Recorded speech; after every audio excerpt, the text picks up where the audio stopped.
Right guys, super quick video. RPI GT Race exhaust. We've got a large bore exhaust all the way through, finishing up with these RPI tailpipes. It's pretty much a straight through system. It's decatted, it's very, very noisy, gets black flagged at the track all the time. Lots of fireballs, the usual stuff. Car makes 500 horsepower to the rear tyre, so there's a lot of airflow coming out of it.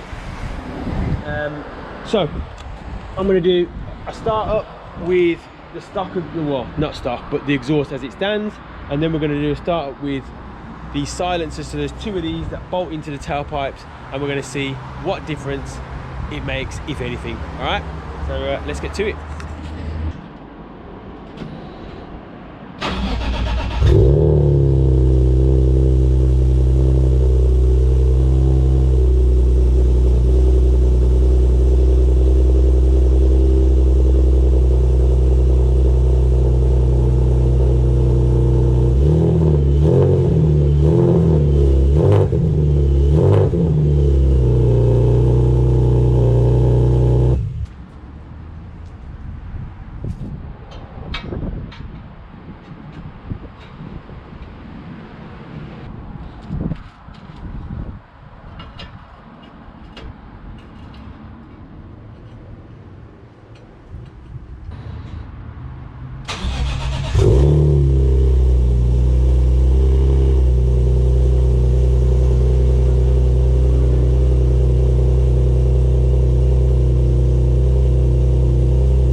Difference, there is some difference, not loads, but it takes the like rasp and the pop out of the exhaust.